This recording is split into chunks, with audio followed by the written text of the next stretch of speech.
سلامونه دوستانو، زما نوم قادرشاه حمدي دی. د اډوبي فوټوشاپ CC 2019 پښتو کورس 26مې ویډیو ته مو ښه راغلاست وایم.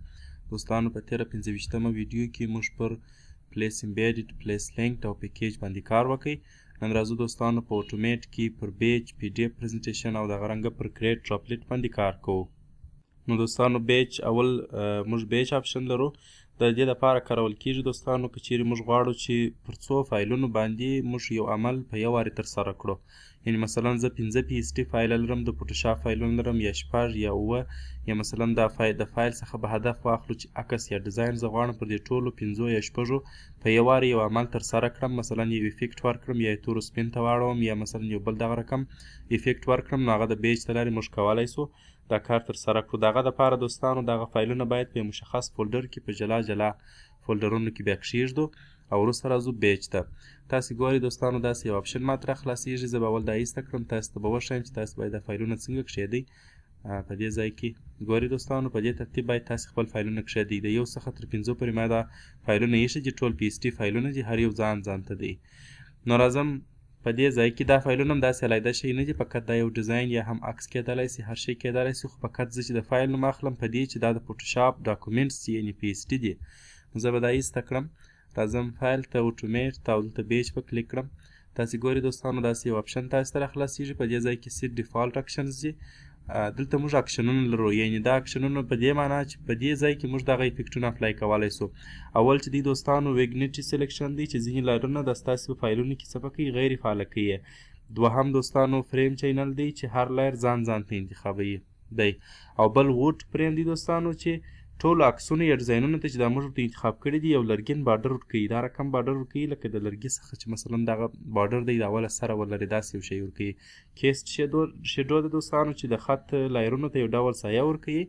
او بل هم واټر ریفلیکشن دی دوستانو چې دا بیا یو اوبهیزه سایه ورکوي د خط لایرونو ته. او بل کسټم RGB ټو کریسیکل دا دوستانو ستاسې عکسونه یا ډیزاینونه تورو سپین ته اړوي. مولټن لیر دی دوستانو چې دی د خټو یو افیکټ پر اپلای کوي چې هغه خټین شکل لري. سپیا ټونینګ دی دوستانو چې عکس یا د ستاسې ډیزاین ته ښه رنګ ورکوي. او کوادرنټ کلرز دی دوستانو چې ځینې لایرونو ته یو خاص رنګ ورکوي دی. COS فوټوشاپ PDF د دې سره موږ تاسې ټول پوهیږو چې د ستاسې فایلونه یا عکسونه ډیزاینونه PDF ته اړوي. ګریډینټ میپ دی دوستانو چې خاص د ګریډینټ رنګونو یو افیکټ ورته تطبیق کوي. او بل دوستانو میکزر برش کلونینګ پینټ سیټ اپ دی چې فایلونه څه کوي خوپوي. نو دا ټول اکشنونه دي چې تاسې هر یو ځان ځان پر اپلای کولی سئ. زه به اوس ځینې پر تطبیق کړم او نور به یې پرېږدم تاسې ته، تاسې یې وګورئ. کومې وظیفې چې ما درته تشریح کړلې د هغه کار کوي. تر دې لاندې دوستانو بل سورس دی چې د ستاسې فایلونه د کوم ځای څخه تاسې انتخابوئ. مثلا د فولډر د لارې امپورټوئ، راوړئ یې استیالی. د اوپن فایل کوم فایلونه چې تاسې خلاص کړي دي هغه باندې بیج تاسې اپلای کوئ، اکشنونه اپلای کوئ. که د بریج اډوبي بریج څخه یې انتقالوئ. او بل هم دوستانو چوز دی چې تاسې مثلا ډایرکټ ورته انتخابوئ. زه به راسم فولډر به ورته انتخاب کړم مستقیما. نو په دې ځای کې 26مه ویډیو بیج همدا یو فولډر به چیش کړو، سلیکټ فولډر، دا به ورته انتخاب کړو. په دې ځای کې دوستانو نور اپشنونه هم موږ لرو چې انکلود آل سب فولډرز، یعنې هلته چې ما جلا جلا فولډرونه جوړ کړي دي هغوی ټول پکښې داخل کړه. مثلا اوراید اکشن، اوپن کمانډز، ټول یوز د سورس فایلز بین اوپنینګ، یعنې هغه سورس فایلونه یې ماته چیش کړه کار کړه چې کله دی راخلاصیږي. نو دا ټول بل دلته دوستانو مهم شی چې دی هغه ایررز دي. مثلا په دې مابینځ کې چې تاسې کله اکشنونه اپلای کوئ دا هر عکس که یو ایرر پیدا کړي یو اکشن نسي پر اپلای، بیا دلته دی تاسو ته یو میسیج راوړي. نو دی وایي چې ته د میسیج دپاره درېږې او که یا زه ټول میسیجونه په یو فایل کې ثبت کړم د اکشنونو د اپلای پر وخت یا د تطبیق پر وخت باندې ته مه ورته درېږه.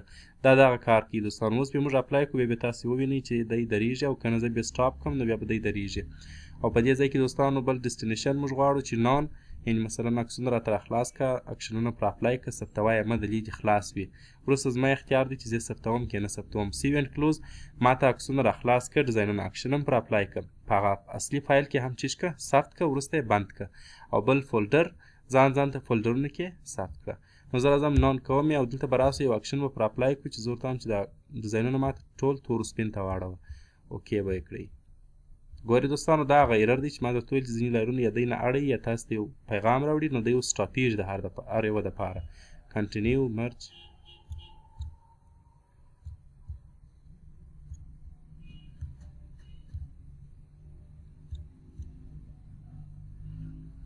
نو ګورئ دوستانو ټول فایلونه چې شي ته یې واړول ډیزاینونه یا د عکسونه تورو سپین ته یې واړول.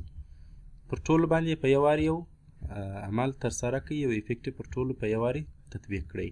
دا د بیج کار دی دوستانو. په دې ځای کې اوس مثلا زه راځم فولډر ورته سلیکټ کوم. په دې ځای کې تاسو کولی شئ فولډر سلیکټ کړئ، دلته یې ثبت کړئ چې په کوم فولډر کې تاسو ثبتوئ. په دې ځای کې اکسټنشنونه ورکولی شئ، نومونه ورکولی شئ، د میک لپاره یې جوړوئ، د یونیکس لپاره سیریل نمبر ورکولی شئ. دا ټول بیا ستاسو په اختیار دي. اکسټنشن معنا مطلب تاسو د عکس په څه شي ثبتوئ، جی اف یې ثبتوئ مثلا یا جی پی جي یې ثبتوئ، پی اس ټي یې ثبتوئ، هر یو چې تاسو ثبتوئ په هغه یې تاسو بیا ثبتولی شئ. او بل اپشن دوستانو په اوټومیټ کې پی ډي اف پریزنټیشن لرو. زموږ د عکسونو څخه یا ډیزاینونو څخه پی ډي اف پریزنټیشن جوړوي یا مثلا یو ساده مولټي پیج ډاکومنټ جوړوي. دوه شی دی کوي. راځم په دې ځای کې اول دوستانو تاسو وینئ اډ اوپن فایلز، یعنې کوم عکسونه چې ما راخلاص کړي دي هغه چیش کړه، هغه ماته سلیکټ کړه، بس خلاص.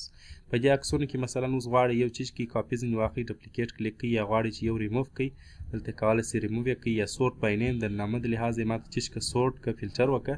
یا زه راځم دا ایسته کوم، ورته وایم چې زه خپل عکسونه په لاس ورکوم. نو براوز یې کړئ، بیا به راسئ خپل عکسونه په لاس ورکړئ. د هغه څخه دی تاسو ته یو پی ډي اف پریزنټیشن جوړوي چې تاسو کولی شئ یو بل ځای پر سلایډ باندې چیش کړئ، پریزنټ کړئ یا وړاندې کړئ.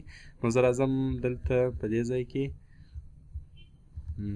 د دې پی ډي اف پریزنټیشن دپاره عکسونه انتخابوم. اوپن د عکسونو دا دي زما سره راغله. په دې ځای کې دوه اپشنه دي دوستانو. یو موږ په مولټي پیج ډاکومنټ لرو، ساده ډاکومنټ جوړوي، یو پریزنټیشن جوړوي. د ډاکومنټ او پریزنټیشن ترمنځ فرق څه دی؟ ساده ډاکومنټ دي دوستانو هغه په ځان کې کم مثلا ترانزیشن و شی نه لري، هغه به تاسو په خپل لاس باندې بلې صفحې ته اړوئ. خو پریزنټیشن کولی شئ چې ته سیټینګ ورته وکړئ، ترانزیشنونه ورکړئ چې مثلا صفحه څنګه واوړي، کات سي واوړي، مثلا هغه افیکټونه ورته اپلای کولی شئ، لوپس ورکولی شئ چې او بل وخت ورکولی شئ په څو سیکنډو کې دا صفحه واوړي. دا پریزنټیشن چې بیا خپله بیا څه کلیک نه غواړي، دی به خپله په خپل وخت کې په 15 سیکنډو کې مثلا زه ورته وایم چې په 3 سیکنډو کې واوړي، دی بیا په 3 سیکنډو کې دی اوړي. په دې ځای کې د دغه پی ډي اف پریزنټیشن بیکګراوند باید څنګه وي؟ وایټ سپین یې غواړئ، ګرې مثلا خړ رنګ یې غواړئ، او بلیک که تور رنګ یې غواړئ، فونټ سایز یې څومره یي هغه دلته ورته انتخابولی شئ. فایل نوم غواړئ پکښې کې په دا پی ډي اف کې ټایټل، آثر چې چا جوړ کړی دی، مثلا اکزیف انفو دی، ایکسټنشن ورکوئ، نه ورکوئ، ډسکرپشن، کاپي رایټ، نوټ، دا ټول تاسو کولی شئ دلته چیش کړئ پر تطبیق کړئ. زه ورته وایم چې د دې بیکګراوند ماته ګرې کلر که، خړ رنګ یې که، او ماته یو پریزنټیشن جوړ که چې هغه په 3 سیکنډو کې خپله واوړي په 3 ثانیو کې.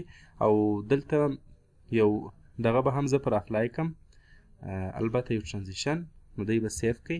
راسئ دلته ځای ورته انتخاب کړئ چې چیرې ثبتوئ. زه ورته وایم چې په ډیسکټاپ یې ماته ثبت کړه د نیو په نوم فولډر کې.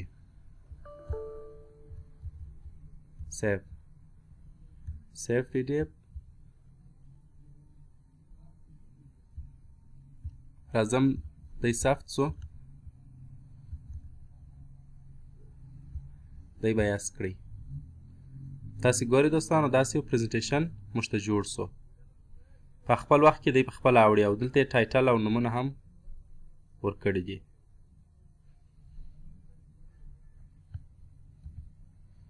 نو دا پی ډي اف پریزنټیشن سو په اوټومیټ کې. او بل هم دوستانو کریټ ډراپلیټ لرو. د کریټ ډراپلیټ او بیج ترمنځ چندانې فرق نشته. بیج چې دی دوستانو تاسو په خپل لاس باندې کار پر کوئ، اکشنونه ورته انتخابوئ چې دغه اکشن یا د افیکټ پر اپلای کړه. کریټ ډراپلیټ فقط یو اکزي فایل جوړوي، وروسته عکسونه اتومات هغه ته راوړي اکزي فایل ته، دی نور خپل کار ګرده په خپله کوي. نو دې دپاره راځو کریټ ډراپلیټ به کلیک کوئ. راځئ دلته دوستانو اول چوز دی، دا چوز څه کار کوي؟ یعنې دا ډراپلیټس ته جوړی دا چیرې ثبتوی. نو چوز کلیک کوئ. راځئ ډیسکټاپ باندې زه ثبتوم د ډراپ په نامه باندې ډراپلیټ. زه ورته وایم چې زه یې دلته ثبتوم، د 2.exe په نوم یې ثبتوم. نوم یې تاسې اړولی یم، سیو یې کړئ. اوس راځئ ګورئ دوستانو دلته نور یې تقریبا کار هغه رقم دی لکه بیج. دلته هم سیټ ډیفالټ اکشنز، دلته کولی شئ اکشن ورته انتخاب کړئ. زه ورته وایم چې زه ټول عکسونه ټولو عکسو ته یو لرګین بارډر ورکوم، ووډ فریم ورکوم، بس دا ورته انتخاب کړئ. دا نور اکشنونه تقریبا هغه رقم دي اپشنونه البته. او ایررز دپاره درېږي نه درېږي هغلته ورکولی شئ. نان سیو اند کلوز فولډر دا هم دی دلته لري چې دا موږ په بیج کې تشریح کړله. نو زه ورته وایم چې نان مې ثبتوه، فقط ماته یې چیش کړئ، یو اکزي فایل جوړ کړه، اوکې به یې کړئ. اوس زه راځم په دې ځای کې ګورئ دوستانو زما سره یو ډراپلیټ جوړ سو، دا دی. اوس نور کار والا ستاسو څخه نه غواړي، فوټوشاپ ګر سره خلاصوئ. زه راځم فوټوشاپ بندوم.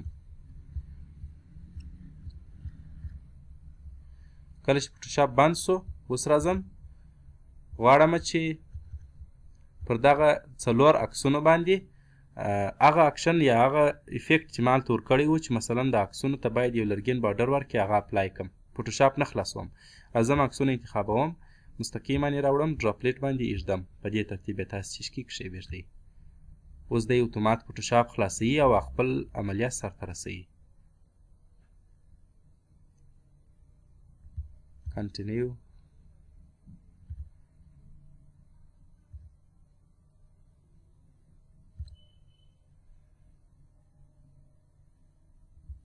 تاسې وګورئ دوستانو ټولو عکسونو ته یو بارډر ورکړئ په دې ترتیب یعنې ما ګر سره فوټوشاپ خلاص کړی نه دی اوس تاسې کولی شئ دا بل ځای ثبت کړئ یا بل ځای استفاده ځینې وکړئ نو دا په فایل کې په اتومیټ کې د کریټ ډراپلیټ کار و په راتلونکي ویډیو کې به دوستانو پر کراپ اینډ سټریټن فوټوز کنټاکټ شیټ 2 او کنډیشنل موډ چینج پر دې به خبرې کوو ستاسو له توجه نړۍ مننه د خدای په امان